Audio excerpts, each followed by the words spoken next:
Welcome back, everyone. This is DerekJ Speaks, and today we are talking about AEW Full Gear 2022 live from the Prudential Center in Newark, New Jersey. And we have a brand new AEW World Heavyweight Champion, and thy name is Maxwell Jacob Friedman, MJF, courtesy of a pair of brass knuckles given to him by one William Regal, who screwed over AEW World Champion Jon Moxley. William Regal, the basically leader, the foundation of the Blackpool Combat Club faction, turned on Jon Moxley and proved that he himself is the true devil, whom Moxley never realized was right behind him this entire time. And William Regal gave the assist to MJF, who was true to his word. Even though he teased using the diamond ring, he did not use that. He instead used a pair of brass knucks, which were slid to him by William Regal, I should say. And as a result, MJF has finally become the AEW World Champion after what was an overall very great main event on an overall great AEW pay-per-view. The main event itself, the finish got a little overbooked with the referee getting knocked out, another referee coming out, him getting knocked out too. Didn't really love that all that much. Also didn't love the overuse of the pile drivers in this main event and in other parts of the show. There were several matches tonight that completely overused the pile driver, whether it's the traditional regular pile driver or a tombstone pile driver. Far too many people using that move, far too many examples of that move not finishing the match. And that took place in this match too.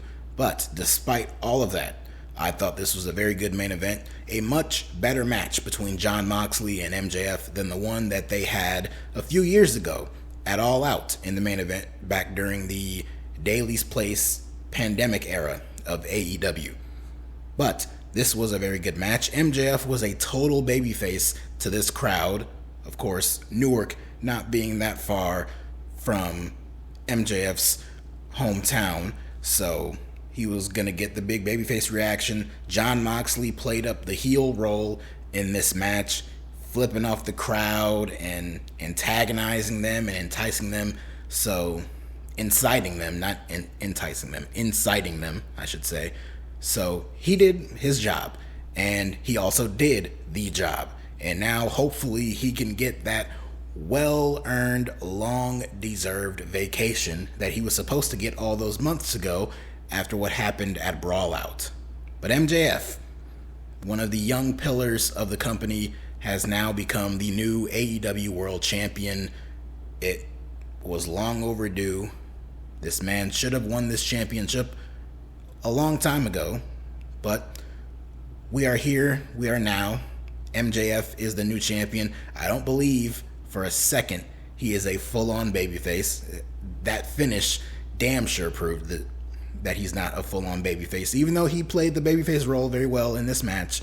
You're not fooling me. So, also, no members of the firm came out during this match, so it looks like that is not going to be a swerve of any kind, or maybe they'll save it for TV this week. Otherwise, it looks like that is official. None of them came out during this match, thank God. It was already overbooked enough. We didn't need them running out here to clutter this main event up. I thought the execution of that finishing sequence was done perfectly. I myself, as well as many other people, called that finish coming from a mile away, but I still enjoyed it. I still thought that it came off very well. I thought William Regal sold it very well, and it was very well done. It looked great, and the commentator sold it well. The crowd reacted to it very huge, like this is a big, huge deal. So all of that worked out. And now MJF is the world champion, and it's nice. It's nice to have a young AEW original as the champion, and we'll see what he does with it. You know, MJF, great in-ring competitor, great on the mic, just an overall wonderful presence to have in the main event scene, and hopefully having him as the world champion will be a nice shot in the arm of adrenaline that the AEW brand is in desperate need of right now, specifically with their TV shows like Dynamite. So hopefully that will accomplish that. I'm sure there are countless names and faces for MJF to face down the line. Hopefully Ricky Starks will be one of them. He advanced in the World Title Eliminator Tournament on the pre-show of this show, and he will be facing Ethan Page in the finals of that tournament on Dynamite this upcoming Wednesday, as of this recording. And hopefully he wins that, and hopefully he will get the first crack at MJF somewhere down the line for the AEW World Championship. Actually, I believe that match will take place on the Winter is Coming edition of Dynamite in December. So hopefully that spot goes to Ricky Starks. But yeah, good main event, good finish. I absolutely love MJF winning the championship. And like I said, Jon Moxley, go ahead and take that vacation. You have earned it. This was a big night, though. That was not the only big news to come out of this show. We also got the official return of the Elite, Kenny Omega and Matt and Nick Jackson, the Young Bucks. They made their return on this show to challenge for the AEW Trios World Titles. Came out with much fanfare. They came out with the Carry On My Wayward Son song playing for them, which was great. That's a great song. All you Supernatural fans out there, I'm sure you got a kick out of that. But even on its own, it's a badass song. A lot of big fanfare and pomp and circumstance for a couple of guys who haven't been on TV in just a few months. It's been like 2 months. But in the year 2022, 2 or 3 months in the wrestling world might as well be a long extended period of absence. You know, we're in a different time now. But they are back.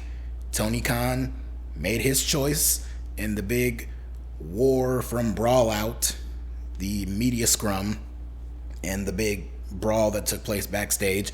Tony Khan took his side after whatever kind of investigation went on. He took his stance. These are the guys that he sided with. He brought them back, and clearly these fans in Newark took their own side too, because I can't believe it, but we had some very interesting chants in this match. You know, people were wondering, are we going to get CM Punk chants during this match? Oh, we got them all right. We got fuck CM Punk chants from this crowd, which is something I never thought I would ever hear. And of course, Brandon Cutler was on the outside, sure to record them and record all the fans as they were chanting it, as the members of the Elite were encouraging them to continue chanting it. So there you go, right there. I'm sure that'll be on an upcoming brand new episode of Being the Elite when that show inevitably returns, probably as soon as this Monday. But as for the match itself, it was the Elite challenging Death Triangle, Pac, Rey Fenix, and Penta, and this was a tremendous match, as you could imagine it was. Omega and the Bucks haven't been on TV in a few months, but there was not a whole lot of ring rust on them. They came out there and they put on a damn good, entertaining match with the Death Triangle members. There was a spot in this match, there was a whole sequence in this match that was really, really cool that I got a kick out of. There was one where all 3 members of Death Triangle hit stereo tombstone pile drivers on the Elite members. So that was one of the first instances of the pile drivers being taken out of control over the course of this match. But we saw this really cool thing where Phoenix dove off of Penta's shoulders down onto, I believe, Kenny Omega.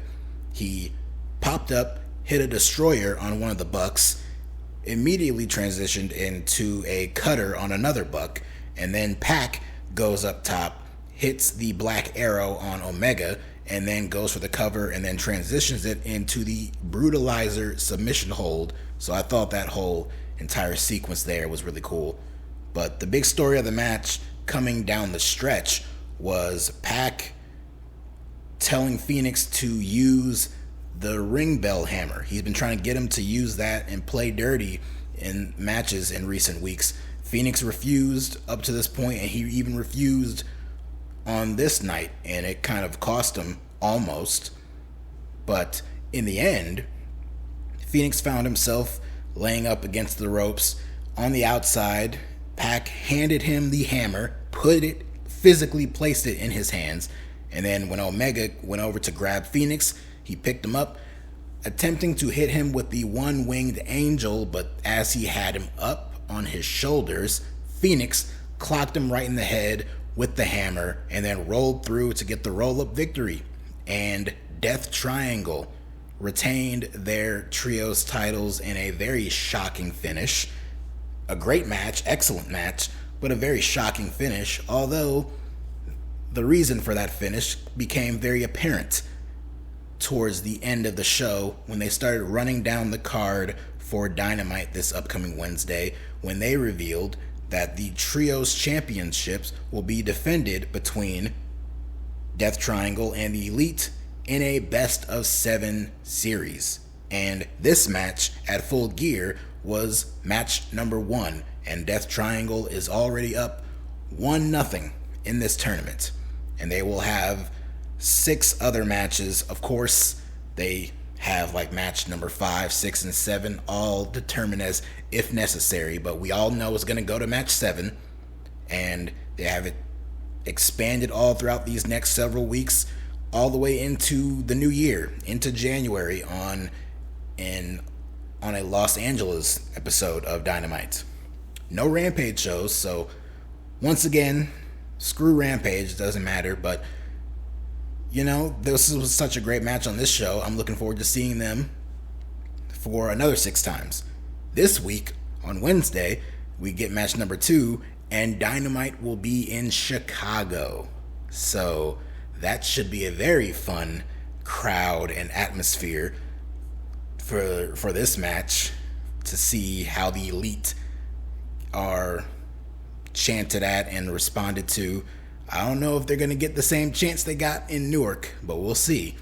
But great stuff here in this match. Speaking of great stuff, the show opened, not the kickoff, not the pre-show, but the show proper opened with a tremendous steel cage match between Jungle Boy and Luchasaurus in a wonderful way to end this feud and blow off this simmering rivalry, this heated back and forth feud between 2 former best friends, closer than brothers, all culminated in a steel cage match.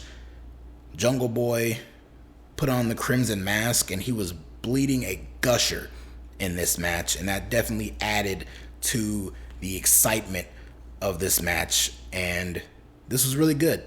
Christian Cage, of course, he was out there. He was trying to interfere, but he ended up getting escorted out, but very forcefully, mind you, by security. So he was a non-factor in the finish. But this match was incredible. A lot of great stuff was going on in this match. They brought weapons into the cage. They had steel chairs. They had tables. At one point, Luchasaurus chokeslammed Jungle Boy onto a steel chair.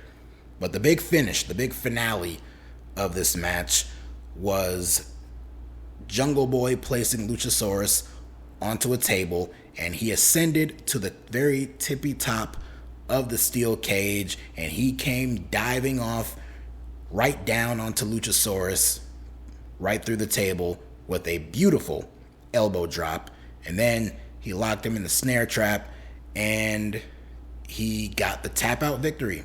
So Jungle Boy, in a career-defining victory, he gets the big win to open up the show, and this set the tone for the pay-per-view, because this was just a tremendous match, easily a match of the year worthy contender, and one of the best pay-per-view openers of any kind this year alone. and one of the best pay-per-view openers of any AEW pay-per-view up to this point. It's got good competition. I remember MJF and Darby Allin having a really damn good opener to a pay-per-view last year. In fact, I believe that opened up Full Gear. So that's 2 years in a row we have an excellent match to open up Full Gear. That match, to plug my own stuff, that match ended up being my number one favorite match of the year. So we'll see where Jungle Boy and Luchasaurus and their cage match on this show ranks up this year. But great stuff there.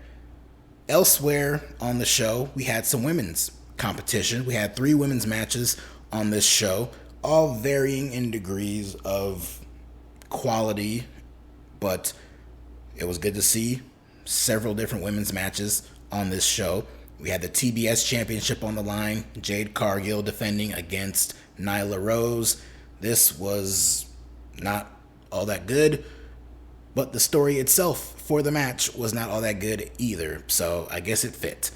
Jade got the win. She retains her championship, and she got her belt back that Nyla stole from her like a month or so ago. So, good for her.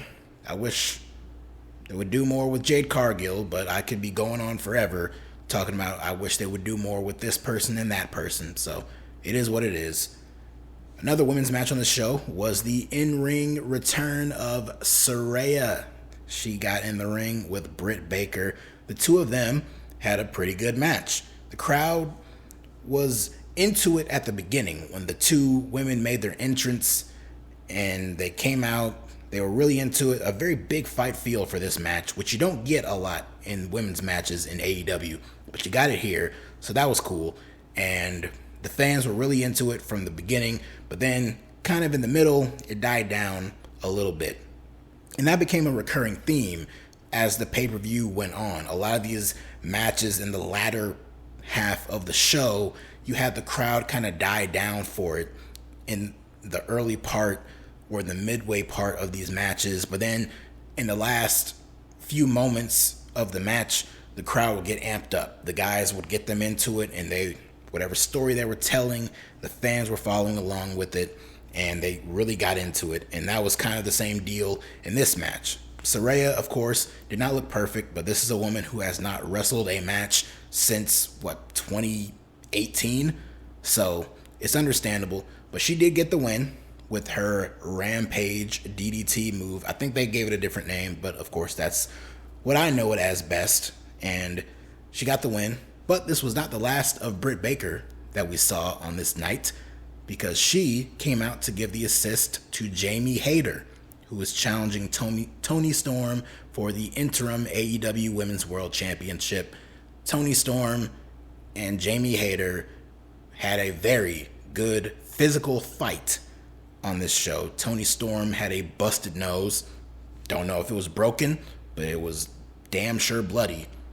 But I mentioned Britt Baker played a role in this match. Rebel was out there too. She was trying to interfere, but it was Britt Baker who kind of paved the way for Jamie Hayter to get the win. Britt Baker found herself lying up on the top turnbuckle, and as she was up there, she undid the turnbuckle pad, so now the steel is exposed. She gets knocked off the apron down to the floor, and then as Toni and Jamie are fighting, Toni gets slammed and driven into the exposed turnbuckle. Jamie gets her down, and Jamie Hayter walks out with the Interim Women's World Championship. I think I'm about ready to get rid of the Interim title because Thunder Rosa, I love her to death, but she doesn't look like is coming back anytime soon. So strip away that Interim bullshit and just call Jamie Hayter your AEW Women's World Champion. Good for her. I honestly did not think they were going to do it. I thought they were going to let Toni reign with the champion a little bit longer and eventually drop it to Thunder Rosa when Thunder Rosa is ready to come back. But you saw this crowd. They were firmly into Jamie Hayter. A very similar dynamic with the main event, how the fans were just really into MJF. They were really into Jamie Hayter. They've been into Jamie Hayter for several weeks now. After the previous pay-per-view, even before the previous pay-per-view, it's been a slow build, but the fans have really gotten into her, and she's really caught fire, and it's good that they pulled the trigger and gave her the championship. I have absolutely no issue with that whatsoever. So we got a good title change on this show. Speaking of title changes, we saw one in the triple threat match for the TNT Championship with Wardlow defending against Powerhouse Hobbs and Samoa Joe. Samoa Joe, the current Ring of Honor television champion, is now a double champion. Joe two belts, I guess you can call him. I don't know. He managed to sneak in and get the win after Wardlow laid out Powerhouse Hobbs with a bunch of power bombs. Wardlow was going for the final bomb, but then Joe came in and clocked Wardlow in the back with the TNT title belt. He locked Hobbs in the sleeper hold, the choke, and Hobbs was already down because of all the power bombs, so he was easy prey, and Joe got the win. So now Joe is a double champion, and Joe just turned heel, or whatever he is. He just turned on Wardlow a few weeks ago. He came out on TV the next week and came off like a complete badass, like only Samoa Joe can. I was pulling for Hobbs to get the win because you could just give Hobbs the title and then Joe and Wardlow can go off and feud for TV title. But not many people care about that ROH TV title anyway, so it's fine. I have no problem with Samoa Joe getting the TNT Championship. It sucks that Wardlow's reign had to end like that because his reign left a lot to be desired because Tony Khan completely fumbled the ball with Wardlow's momentum. He's somehow still over, although in this match, I think Samoa Joe was the most over out of all three guys. So, that tells you something right there. Although the crowd did pop for the Powerbomb Symphony from Wardlow, but otherwise, his title reign has been a complete bust. So, it had to end. Who's to say it'll be any better with Samoa Joe? But only time will tell. But speaking of championships and multi-man matches, we had a fatal four-way match for the Ring of Honor World Championship. Chris Jericho defending against Claudio Castagnoli, Bryan Danielson, and fellow, I was going to say Inner Circle. It's not the Inner Circle anymore. It's the Jericho Appreciation Society. Sammy Guevara. Very shocked that Daniel Garcia was absent from this match, and he's been absent from TV altogether for several weeks, so I don't know what's going on with that. But Sammy was in this match, of course, to assist Jericho in retaining his championship, although Sammy did turn on Jericho at different points in this match. There was a lot of really unique moments in this match where you got some really cool false finishes. At one point, Sammy, he was helping up Jericho, and he was giving him a hug, and then he pulled him in and hit him with the GTH, went up top and hit the shooting star press, only got a 2 count. And then a little bit later, we see Claudio and Danielson, they're working together, and then we see Claudio turn around, and he turns right back around, and he gets hit with a running knee from Danielson, and that also was only good for a 2 count. But in the end, unfortunately, the finish of this match got a little botched because Claudio was swinging. Sammy Guevara gave him the swing, and as he was swinging, the idea was that Jericho would jump in and hit him with a leaping Judas effect. But unfortunately, Jericho came up a little bit short, and they all just kind of crashed into each other and fell down. And then Claudio and Jericho just stood back up and then redid the spot over. Jericho hits the Judas effect and gets the win. So they got to the destination, but the pathway to it was a little wonky. But even still, Jericho retains the title. Very good match here. And we also found out an opponent for Jericho coming up this week on Dynamite. It'll be Chris Jericho defending the Ring of Honor World Championship against Tomohiro Ishii. So that should be a really good match. Speaking, though, of botched finishes, we also had a no disqualification tag team match with the team of Jay Lethal and Jeff Jarrett taking on Sting and Darby Allin. The finish of this match was also botched, but up to that point, this was a pretty fun match. It had one of the craziest spots of the entire night, where Darby is on the stage, he gets a ladder, he climbs a ladder, and then he proceeds to attempt to hit the coffin drop off this ladder, off the stage, onto the floor, but he is caught by Satnam Singh, who of course alongside with Sanjay Dutt were out there in the heels corner. He just gets caught in midair by Satnam Singh. Satnam then press slams him over his head and walks up the ramp, or he's on the floor, so he walks in that little corner there and he walks up on the rampway, and then he just flings Darby until he just crashes down onto the floor. That was sick. That was a sick spot there. So crazy with that. And Satnam Singh played a role in the closing moments of the match too. He was in the ring, he got hit and laid out with a double team move by Sting and Darby. As Sting was hitting Satnam with the Scorpion Death Drop, Darby went up top and hit the Coffin Drop as well. So they both hit their moves on the big man at the same time. It was the first time I've really seen Satnam Singh take a bump, so that was a big deal. But the finishing sequence of the match was as Jay Lethal was coming off the ropes to hit a lethal injection. The idea was that Sting would catch him and hit him with the Scorpion Death Drop. He kind of did, but both men fell. And so Darby, quick on his feet, he immediately went up top. I'm sure this was planned, but still, he very quickly, like, okay, whether that was botched or not, whatever, I'm just going to end this quick. So he goes up top, hits the Coffin Drop on Jay Lethal, and Sting and Darby win. We see Sting and Darby in these Crash TV dumpster matches a lot on these AEW pay-per-views, these tag team, 6-man, 8-man tag, no DQ matches. At one point, though, during this match, they were actually following regular tag team rules. So I thought that was a little weird and kind of stupid. But aside from that, that didn't last too long. The match itself was pretty fun. Jeff Jarrett, he was not unbearable. I still love the guy's theme song.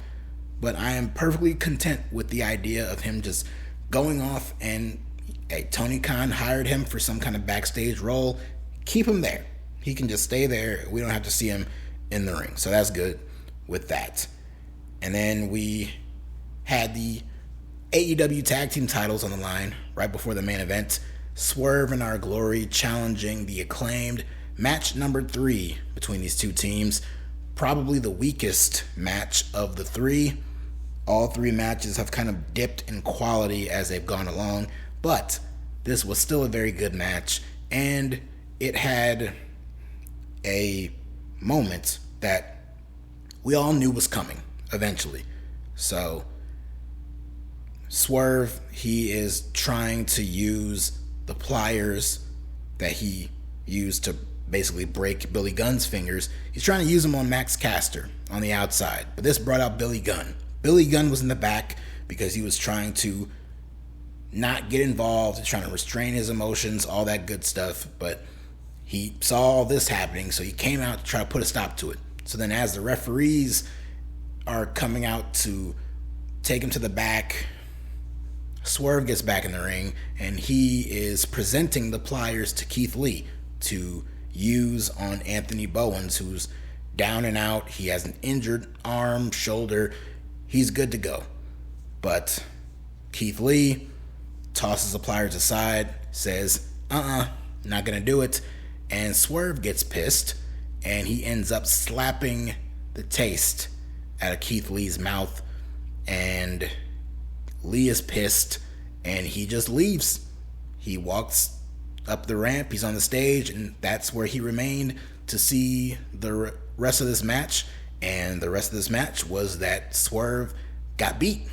He could not outlast the double team advantage of the Acclaimed, and the Acclaimed retain their tag team titles. This feud between these two teams is finally over.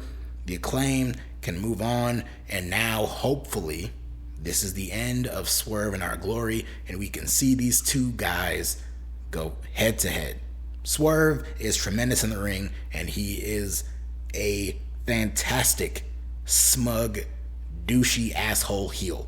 He plays that role so well. Keith Lee, I'm sure he has it in him to do, but he is too damn good as a babyface.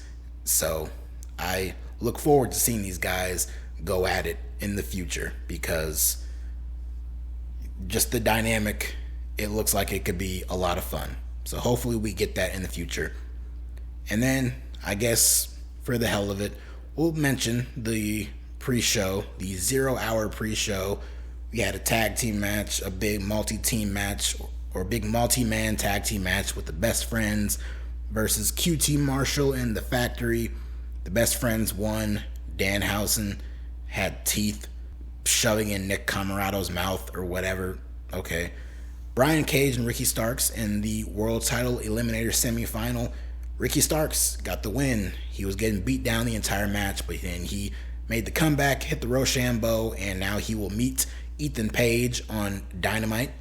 The finals were originally supposed to be on the Full Gear main card, but I guess Tony Khan realized, oh shit, I completely screwed the pooch and did not really book this all that well to be lined up with the pay-per-view, so we'll go ahead and push it back for Dynamite. Unless that was the intention from the beginning. I don't believe it was, but that's what's happening now. And then Eddie Kingston had a very emotional victory over Jun Akiyama. He was very emotional before the match and even during and after the match when he got the big win. Apparently Jun Akiyama is a huge inspiration for him and him getting into this business, and I think that was playing a factor. And then Eddie Kingston was very great after the match, cutting a promo. Didn't have a whole lot of time. This was right before the pay-per-view started, and he was trying to cut a promo. He was promoting the show. He was saying, like, you know, it's about 7:53, buy the fucking pay-per-view. And somebody off camera at ringside was giving him time cues, and they were telling him that he has time, he can speak a little bit more. So as he was talking more, then they told him, okay, time's up. And then Eddie Kingston said, all right, peace. And then he left. So I thought that was great. I love Eddie Kingston. So there you go. And that's a good way to end this. Overall, top to bottom, very good pay-per-view. AEW has just not been all that exciting in recent weeks. So now that the Elite are back, we're going to have weeks worth of back and forth Elite Death Triangle matches. So that should be a lot of fun. MJF is the new world champion.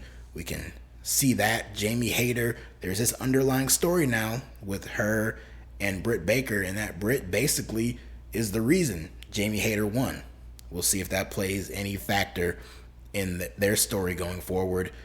And the stuff with Keith Lee and Swerve Strickland, all that kind of stuff. We'll see if any of that goes forward. A lot of these guys, we see them on TV, on these pay-per-views. They get these big wins, these big moments, and then we just see them disappear. So hopefully whatever's been going on, whatever disarray there has been going on up to this point, hopefully the past is the past. Full Gear is over. Let's look forward to December, into the new year. Fresh start, clean slate, and let's get back on track. Let's get some of these guys back on TV. FTR, Ricky Starks, Powerhouse Hobbs, Miro. Where the hell has Miro been? I have no idea. Let's give stories and meaningful stories for these guys to sink their teeth into on TV. So hopefully we get that. As for me, thank you all for listening. If you liked what you heard, go ahead, leave a like, comment down below what you thought of the pay-per-view today, and go ahead and follow me on Twitter while it still exists at DerekJ Speaks. Subscribe to the channel, and I will be back very soon. In fact, I'll be back a week from today covering Survivor Series War Games. So until next time, check you guys later.